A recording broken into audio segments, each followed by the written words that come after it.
want you guys to see this photo and think about what might he be saying to himself.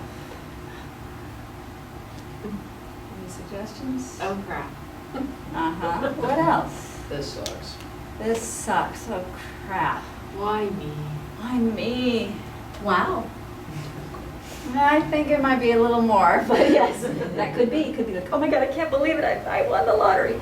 Usually that one isn't, right? Usually that one has tones like, see, I did it again, I don't know how to do this, I'm not good at this, or I shouldn't have said, I can't believe I said that to my boss, now he's going to think I'm this or I'm that, or he's just going to fire me, or this is the end, right? What about, I'll give you another one. Look at this woman, and now I want you guys to imagine something. Imagine she had a third grade teacher whose name was Wickerspoon. Very serious, very strict teacher. And she happened to take on some of Mrs. Wickerspoon's messages. What might she be saying when she has a deadline? What is she trying to tell us? What is she trying to say? Mm-hmm. Was she trying to say? Mm-hmm. Or she might have stuff like, come on, you know, or I can't believe this is really hard. I'm never gonna get this done. I'm never going to get this done. Or she might have Mrs. Wickerspoon's voice saying, you're just no good at this, are you? Or I can't believe you haven't done it yet.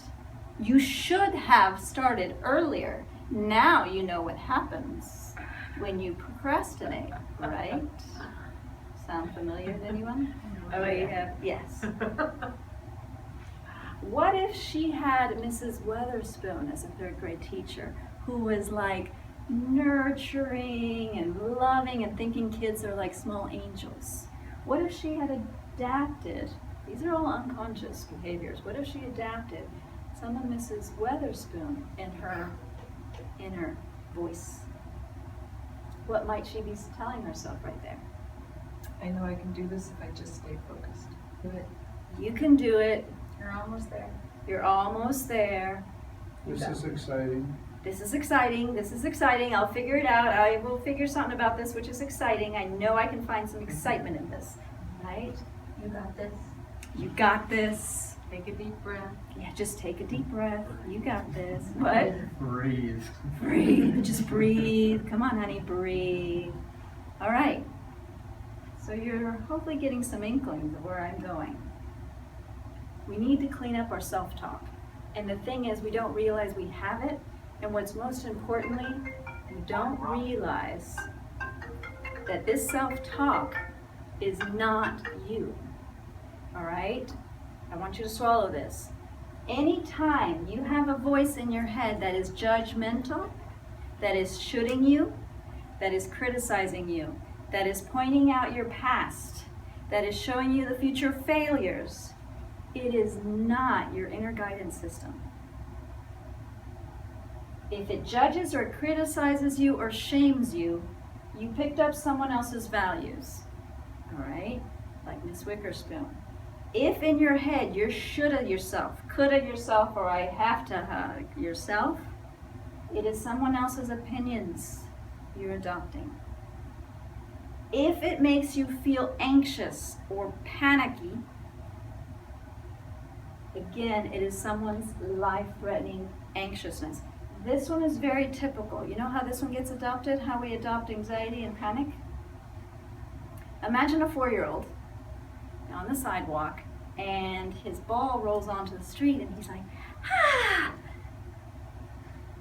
How is his mom's voice? Is his mom like, darling, Ken, come back over here, play the ball in the grass. Balls like grass. Balls don't like streets. No, what does mom say? Ah, get off, stop, right? Yeah. So we adopt those as well. And anytime we have anxiety or panic, I'm gonna get stuck. Or I can't stop this. I can't, I'm gonna die. I had one of my clients, she can't have someone else drive her. What voice was in her head was, I'm gonna die today. But it was like, I'm gonna die today. Right? None of those voices in your head that torture you are yourself. It is not your inner guidance system. So if a voice in your head doesn't make you feel good, and the voice can be like, let's stop right now and take a break, but it's saying it in a way that isn't judgmental, that can be your inner guidance. But if it's shoulda, coulda, had to, and shaming, it is not.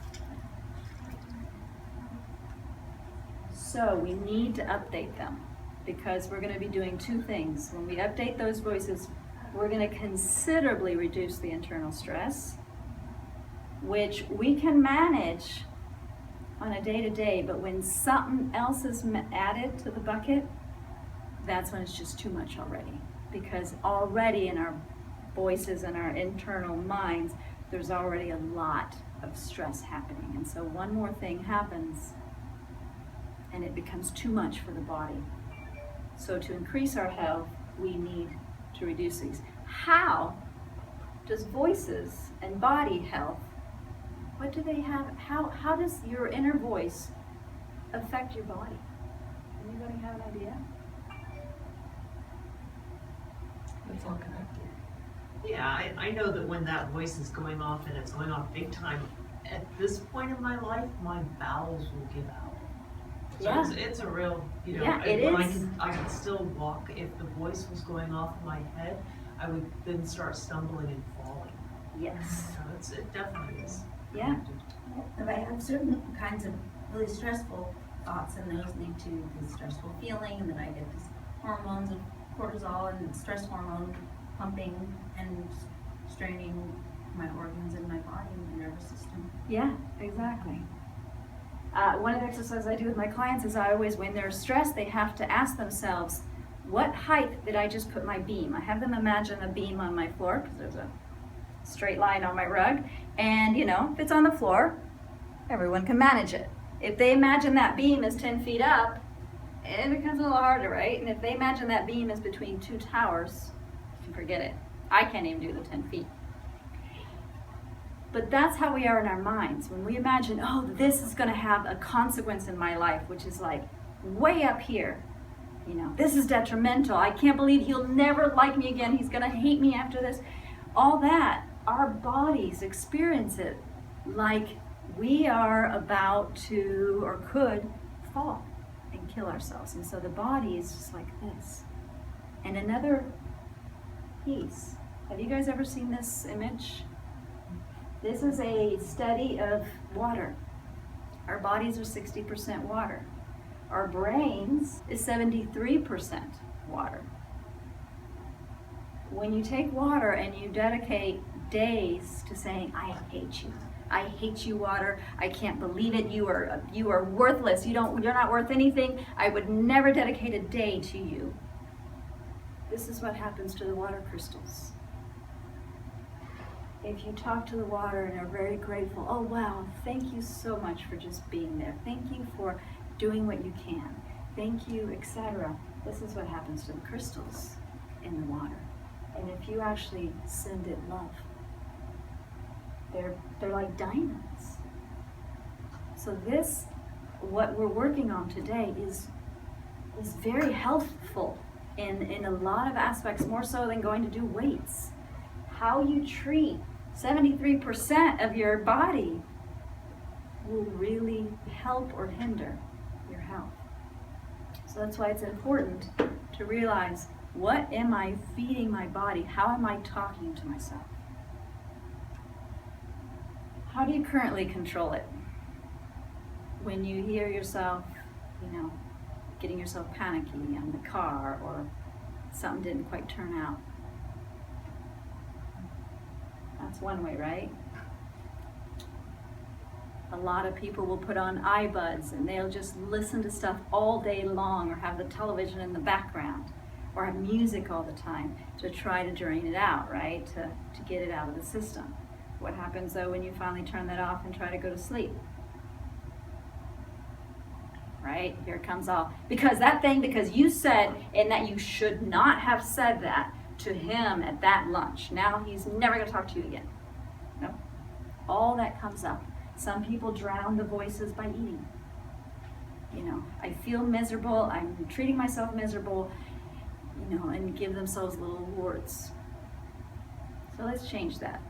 And the way to do it will not be trying to repress it, because it's trying to like putting a ball underwater, right?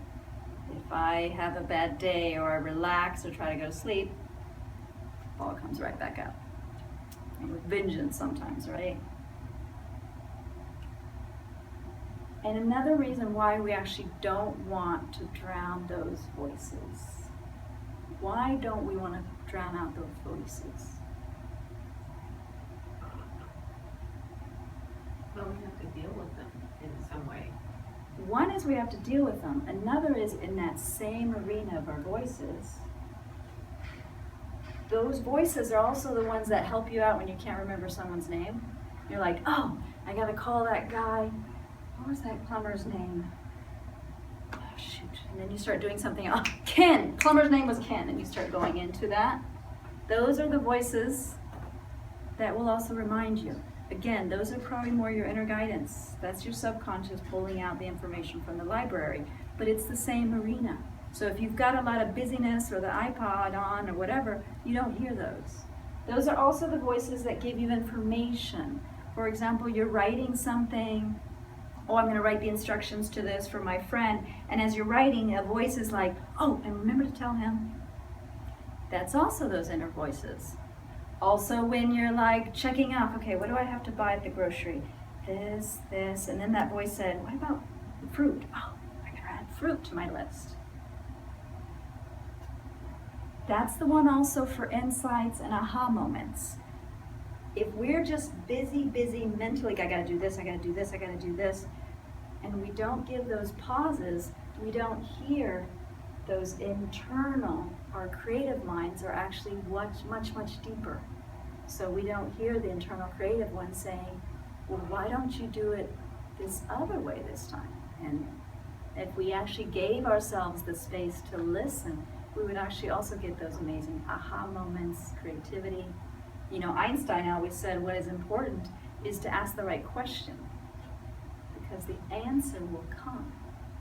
And he would actually ask himself a really good question on something he was figuring out.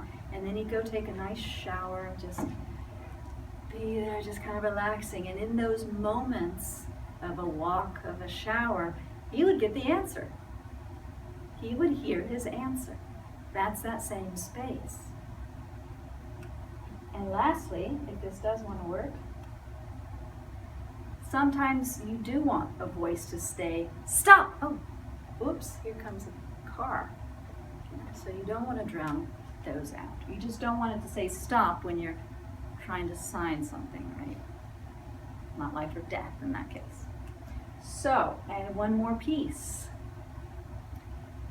Your happiness, this is Marcus Aurelius, so this is centuries ago, but your happiness is determined by the thoughts that are in your head, by what you think.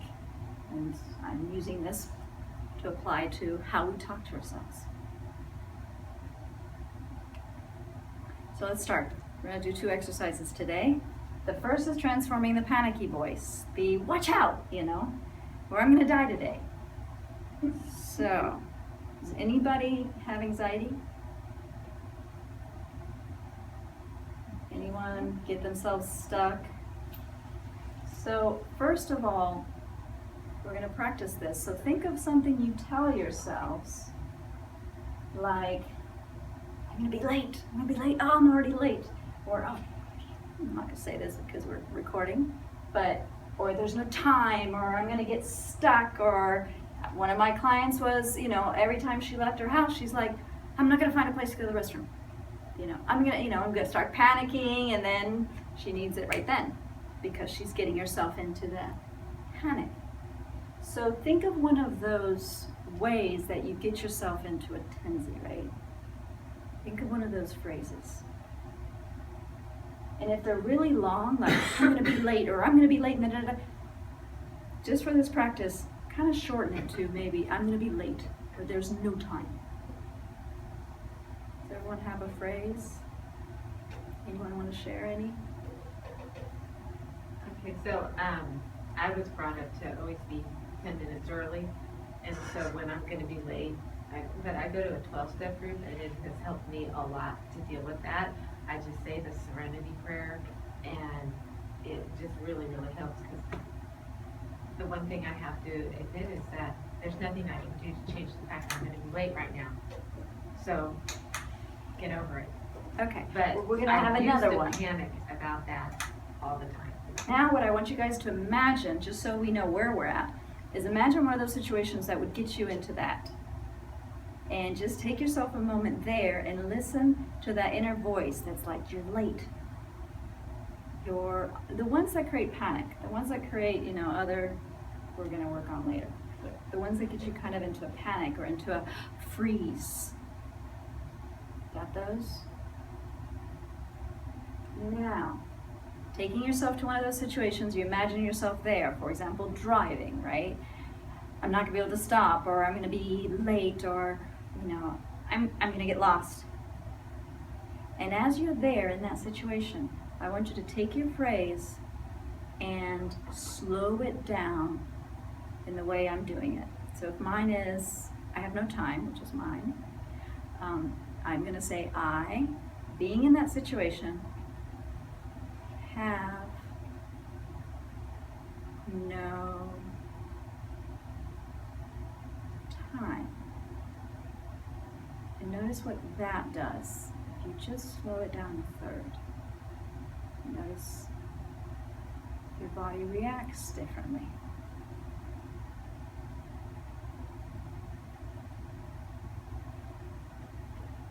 Usually what happens is when you talk really fast, your body's wondering if it's the same as that almost death bus when you're 4.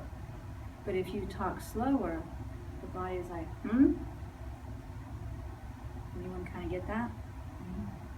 So let's do it again. Go back into that situation, and this time, we're going to leave space for your inner mind to contribute, the creative problem solver.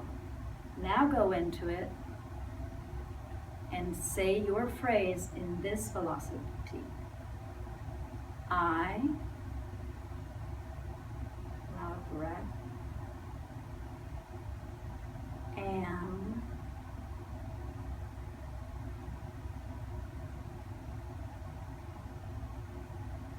late.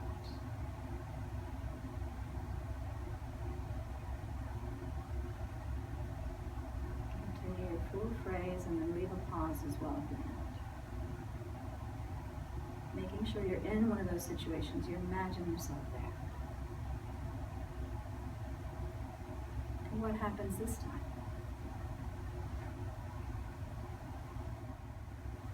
Because we can't always change our situation, but actually by slowing down our voice, rather than only panicking, if we actually slow it down, you'll notice you actually have a problem solver come in, or sometimes I have a philosopher come in. When I say I have, my body's showing me all the things I have in my life, and then I say no time, and my mind is like, universe is no time, past, futures, things constructed by humans, so quit falling into that one every single, and so it gives me all these interesting kind of insights, but it really changes how I'm noticing whatever's happening. Anyone want to share anything come up for them? I didn't even focus on the thing that second time. I didn't even think about what I was saying. It was just because every time I would go to say the next part, I already forgot about what was before it, so it was just a whole new thing, and I wasn't able to focus on it. Yeah.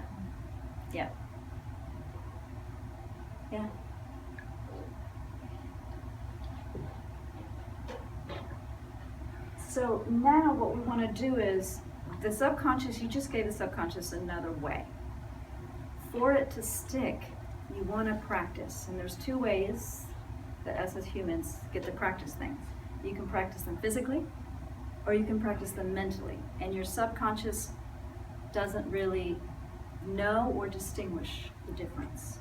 So just take yourselves a moment to a few situations similar that you would say the same thing to yourself and experience it in this way. And then take yourself to a situation you would have today or tomorrow or something you have to turn in, and take yourself there. But fully being there, seeing what you see, hearing what you hear, and experiencing what you would experience, and practice it. You're teaching your subconscious another option.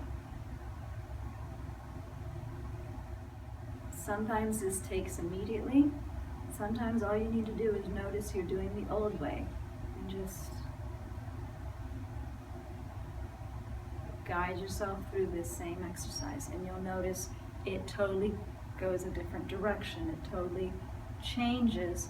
Your body doesn't need to engage, and your mind, and especially your creative mind, can, which is where we're going to have more resources, right?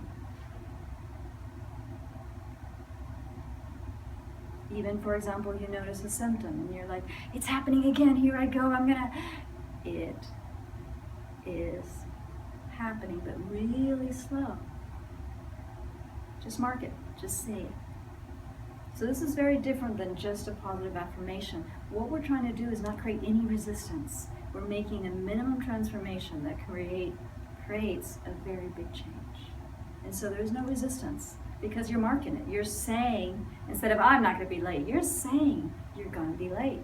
You're saying it like it is, but with no judgment and no panic. And you'll notice this inner world will shift significantly by doing this. All right, any questions on that first exercise? This is actually designed by a master NLP practitioner. He's a trainer named Steve Andreas, and he uses this exercise for PTSD and for war veterans who are also have that panicky voice, to lower all of that significantly just using these mind exercises. So we're going to work on another one, the inner saboteur. That one was our inner panicker, right? The inner saboteur is the one who tells you all the things you should have done, regrets your past, tells you you're not good, you're a sloth, you're lazy, you're et cetera, right? Or it tells you about, oh, if you don't do that, you're going to, et cetera, et cetera. So think of one of those. And where we all kind of have our favorite phrases we tell ourselves, right? I'll give you my own, picked up, I think, from my sister, who was, who would tell me when we were kids and she didn't want to be doing whatever we were doing in a group, she'd be like, they don't want to know what you have to say. And she was doing it because she wanted to go home. But sometimes I'll be doing a presentation and they don't want to know what you have to say. Does that help me do my presentation? No, we all have those, okay? But now I'm going to show you a way that I could be like, you know, and I can hear her sometimes. I'll show you an exercise. We're going to switch her and your own version of this so that it doesn't get you off the path, right? It doesn't topple you over. It doesn't keep you in bed or make you worse physically. So think of your own version of a troublesome inner voice that judges you. That tells you future failures, past regrets, or, you know, you are not worthy and significant. You're whatever that is. And think of one of those situations where that comes up. So myself, I would imagine myself in front of a group and I'm talking and I'm seeing and maybe someone's doing something or reading something on the side and there's my voice comes up, right? And so imagine yourself there where your voice, your little phrase comes up. And while you're there, I want you just to listen to that phrase, but listen to it just out of curiosity. Like, wow, is this a high tone, a low tone? What pace does it have, right? The tempo, what volume? Is it saying you, or is it saying I? And just notice the voice. Notice if it has like a hesitation. You are just blah, blah, blah. And so just nod your head that you have one. Now, as you're just listening to it, I'm going to ask you a question, just allow the answer to come. Whose voice is this? And if you say yourself, I want you to ask, or I'm going to ask you, who does this remind you of? Who did you take? What was that teacher, that mentor, that sister, that spouse, parent? Usually these are quite young. And whatever comes first is perfect. And even if it's just an inkling. Who is this?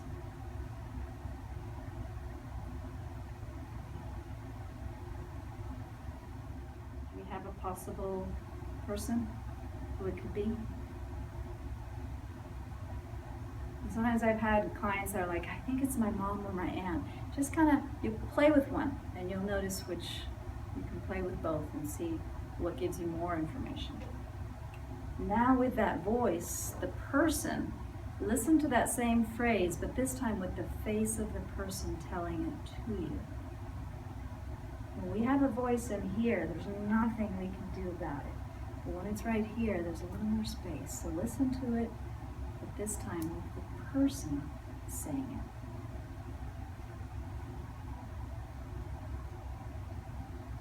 And as you do that as well, see if you can get some details of where that person was at when they were saying it to you. What was happening around you.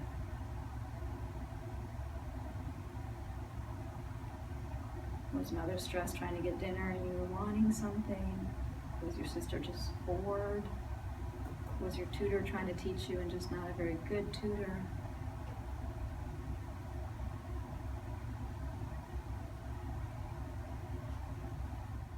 You got that? Just an inkling is usually enough. And now, imagine you're there with that person and I want you to ask them, could you please clarify what you were wanting to say? And notice what comes up. See, I would probably say 99% of us aren't that great at communicators. Especially when we are stressed, or that other person was stressed, or that other person was in a bad mood, or wanting to leave, or wanting to. So just in your mind, imagining that person there, just say, could you clarify what you were really wanting to say?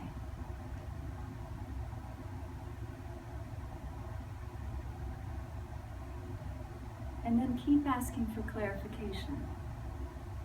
Could you clarify what that meant?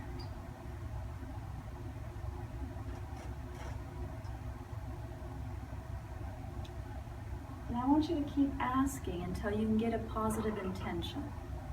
So in the work I do, NLP, Neuro-Linguistic Programming, we know that everybody's actions are for a reason, and it's a reason for themselves or a reason for the other person. So get clarification if they were trying to do something for themselves, like leave, or they were nervous, or they were stressed, or maybe they were trying to do it for you.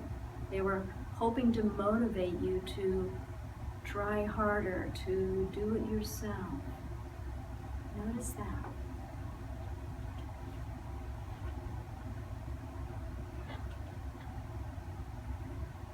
We'll have this recorded so you can go through this as well.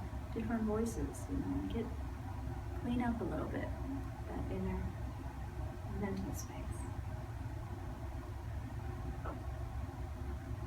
Does anyone not get a positive intention? But I don't want to share. Okay. All right. One way sometimes is to get into their shoes and try to find what was going on there. Okay? And whatever it was, you guys now have the permission to fire that inner voice. Yes, you can say, you know what? You're not a good math tutor. I don't need, at this age in my life, I don't need my 5th grade Chinese math, or math tutor to be controlling my decisions, or my sister to be keeping me from this, or my dad to still criticize me when I'm actually older than my dad then when he was doing it. I'm the adult now. You were only 36 when you said this or that and weren't very good at parenting. Okay? So you can fire them as your inner voice. And instead, and if you don't want to fire them, you can ask them, do you know what? You're not really good in this, but I know you're a really good cook, so why don't you help me out in cooking? But when it comes to this, that you're not a good person for that. This not your forte. We all have limitations, right? So this area that they were maybe helping you with was a little bit in their area of limitations. So now think of someone you really trust.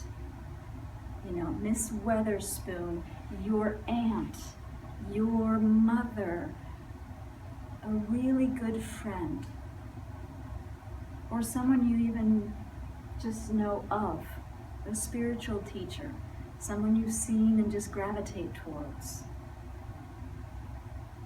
And it's easiest if that person you pick is of the same sex as the other person. If it just seems like it's got to be this person, allow that. But if you can think of someone, we're doing the minimum change. So if you can think of someone else, a great-grandparent, right? I had one woman, she wanted this woman that their family calls her aunt. I can't remember. She was Indian, and she said, you've got to do this or that. But she was always just so unjudgmental and so philosophical about life that she goes, I'm substituting my math mentor for this woman we call Aunt, whatever her name is, I can't remember. Okay, so think of that person and listen to their voice in your head a moment. Make sure it's someone that is encouraging, that actually makes you smile. Someone that can say, honey, why don't we go do this instead? So can tell you the truth, but in a way that you can listen. In a way that's about yourself, that is supportive. And now what I want you to do is, in the situations in which that old voice would have come in, I want you to listen to this other person. What would they say in that situation? If I've got my sister, I'm standing up in a crowd and my sister's like, they don't want to listen to what you have to say. I adapted finally a new older sister. I created one. She smokes, she wears jeans, and she always sits with me in the car and I have conversations with her. So she's just like, stuff they don't know. Just focus on that. And my sister will be in the back and so she'll be like, you go do whatever you want to do. She's here, she's contributing. Just go. So got all this going on in my head and I'm just like on it. So substitute that other voice. Some of my clients, they'll just have both of them there because they can't quite get rid of the other person, but many times they just make the change. And that voice, the new voice, can tell you something similar. If you're not doing something, or if you're doing something that isn't good for you, they can say, let's try something else. But it's a big difference in which this one's not judgmental. This one's just telling you truth and for your good. Do you have that one? And take yourself to a few situations and again practice this new voice. You're training your subconscious. We're going to do it this way.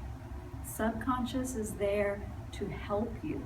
So when you give it two options, this is the old way, didn't help, it hurts, huh? This is the new way. And the subconscious is like, oh, what should we do next time? That way, and I got that, I'm going for the new one. So really get into and practice, again, 3 situations in the past that the old voice would have come in, and allow this one to accompany you. and then a situation in the future, in the next few days or hours. And go into that situation and practice there.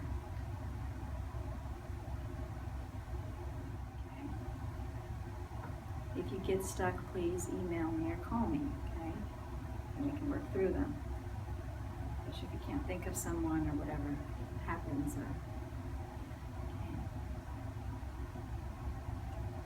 And by doing this, you now have a choice. I might occasionally, and I'm saying my sister, I know there's a lot of other voices I have that I deal with, but they might occasionally come in, but now you have a choice. Because you know who it is, you know it's not you, and you know you can say, I'm bringing in Nancy instead, forget it. Okay? Now, in order to create this change, what I want to propose to you guys is for the next 2 or 3 days, if you think about it, if I never drove a car and I wanted to learn to drive, could I learn to drive it doing it once a month? No, probably the next time I have to go and review everything and I'm still like, mirror, side mirror, which one is the brake and which one? No, but if I spent after a class the next 3 days obsessed and getting in the car as many times as I could, how well would I learn to drive? So I invite you guys to do that. The next 2 or 3 days, you guys have 2 homeworks. Slow it way down anytime you feel panic or anxiety. Anytime you're like, what am I saying to myself? Okay. I am disappointed. Whatever it is, just say it. If those are the ones that create the anxiety, not the ones that create the misery. And in the misery, go, okay, whose voice is this? Let me see. Let me listen to this one. Let me figure it out. Who is this? Why would they be wanting to say that? What are their limitations? Are they overly stressed? Are they terrible at communicating? And then, okay, Nancy's coming in again. And just intentionally stop those and just make the switch. Don't get rid of anything. It's just a small change. It can create a very large difference. Right. Any questions, any shares? I know this is, really deep work at the same time. Yeah. Saying, she used to always call me dum-dum. And it was because I was a better student than she was. And so I got better grades than she did. So she was always trying to make me feel stupid or inferior in some way. And then I thought, wow, what if I had like a supportive older sister who, was like celebrated my success and said things like, oh, can you teach me too? Like brought that out in me. It's like, I just felt so much better.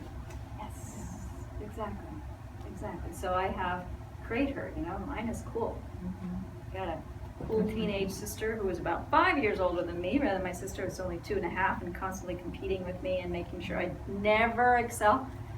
It happens, older sisters don't like younger sisters, they were the limelight until you were born, kind of thing. So I created it, so I have an awesome older sister. And when I'm really worried about something, I bring awesome older sister in my car with me, tell her all my worries, and she's like, I'm not going to say the word she uses, because she uses the F word a lot, but she's like, and them. And it's just like, yeah, it's not about them, it's about me. So, okay, thank you. All right, there's nothing in our frontal lobe that has not come in. So how did we learn to talk? We didn't pick it up on ourselves, right? We picked it up around the people around us. How do we learn to create phrases? People around us. What phrases do we have in our head? From the people around us. And sometimes it's just one little, get out of there, or one little thing, and for a little kid, it goes right in. Right? It's not, we don't need to blame anybody, but we just need to clean that out. Become conscious of, hey, this is making me miserable.